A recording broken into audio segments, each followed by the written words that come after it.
This episode of Storytellers is brought to you by these fine companies. Hi, I'm Kenny Bernstein, and you're watching Storytellers at Competition Plus TV.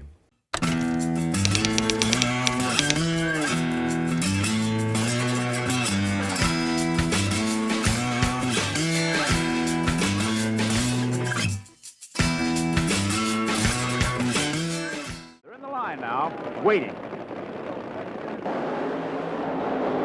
And Perdum babbles at the start as the Texan floorboards the Blue Max through the trap to stop the clock, and still again under 6 seconds. 5.937 as Perdum coasts down the line. Past debris on the track. 245.23 miles an hour for the Blue Max, which apparently isn't... Oh, it's a convertible. The roof has come off. The windshield is missing. Raymond Beadle and the Blue Max crew are going to be faced with a monumental repair job to get that car ready for the final. And this graphically shows the forces that act on these cars at speeds approaching 250 miles an hour. The wind gets in, blows things right off. Now, we both had the same body styles, the Plymouth Arrow, but I was the only one that had a spare body.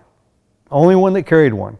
It was in the top of my trailer, so that if something like that happened, you could just flop it right on there and keep going the next week. So his blew off, and Raymond came to me and he says, "Can we take the roof off that?" I said, "Yeah, sure, why not?" I said, "If we have time to do it. I mean, you know, you got about an hour here, hour and a half, maybe at the most." And so we went over with a bunch of guys, got the body down, brought it over to his side, and they started cutting on everything. Obviously, as you know, took his off, it was gone, and took mine off, put it on top, taped it on. So there was a blue body and a red top.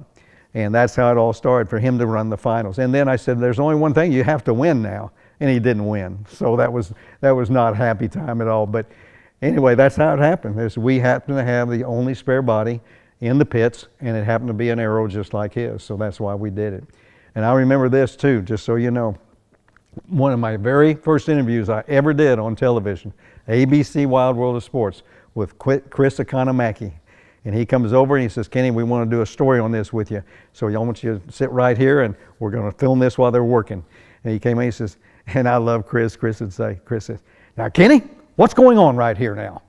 Kenny Bernstein, a key man in this repair job. Kenny, how come you're letting them saw up a perfectly good body? He's a fellow Texan from Dallas, and we got to take care of each other. So we're taking my spare body that we carry in my trailer at all times for things like this. And we're going to take the roof off of this spare body, and we're going to put it on the Blue Max on top of their car so they can go win the race.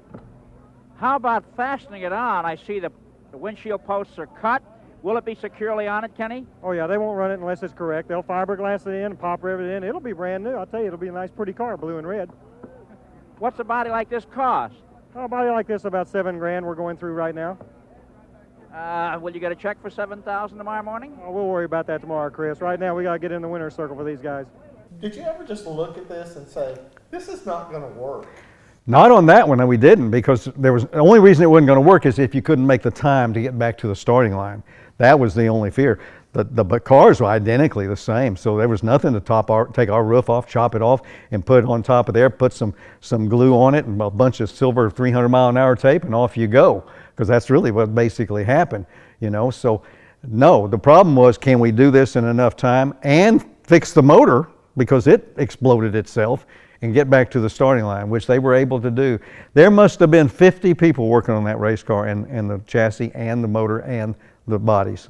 I never saw so many people, yeah. Bodies to the Blue Max crew. They've brought it over to the Blue Max pit, and while they're sawing the top of the Blue Max off, this plastic body is being sawed off, the body from Bernstein's car is being tailored to fit.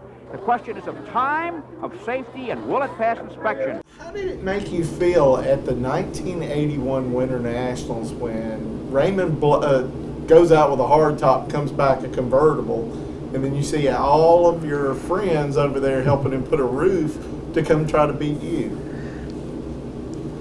Well, I was a little upset with Bernstein because he's the one that allowed it to happen. But I'll just show you Bernstein's credit later. But let me back up real quick. I really didn't have time to think about it because we were blowing up so much crap that weekend. I'd gone to all aluminum motors, all aluminum heads that weekend, Keith Black heads. And it looked like Vietnam in my trailer on Monday morning. I mean, there was not a part, I couldn't have made one more run. We blew up everything we had that weekend. So we were working our ass off for the final round ourselves, and we just didn't have to work on the body. But in Kenny's, you know, obviously it upset me at the time that somebody would let him go cut the roof off the car. But at the 86 U.S. Nationals, I blew a body off in qualifying, and Kenny gave me his spare car body. And if you notice, I made it to the finals there and broke a transmission, but it was the Budweiser car. I mean, everybody may not know it was me, but so Kenny has a big heart. I don't know if it's a big heart for other Texans or for other people, but that's two occasions that Kenny actually, you know, let him have his spare body or his spare car. Starring the Blue Max with Raymond Beadle at the wheel. The Blue Max lost its top in the semifinal, and a new one has been taped on, riveted on, glued on, and everyone wonders whether it will stay on. Here you can see the kind of work that was done by the crew to make the car ready for this dramatic final event. His rival in the near lane, Billy Meyer of Waco, Texas, who's had his trouble with engines all day long. Each man has had more than his share of car problems in coming to the line for this dramatic confrontation on this quarter-mile drag strip at the fairground. There are 2,500 horsepower cars ready to go at the starting line. And Beadle sideways and comes back in line. A beautiful, masterly handling job by Beadle. He got his car straight, but he loses to Meyer. And Meyer wins the Winter National Funny Car Championship. 6.529 seconds, 206 miles an hour.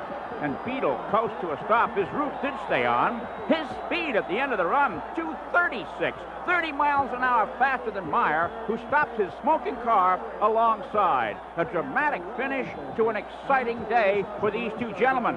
Meyer's engine in serious trouble there. And the next week, of course, I had to put a new top on mine and paint it and everything, and Raymond got to pay for it. Yeah, I was gonna ask you, did you? Absolutely, I got my money.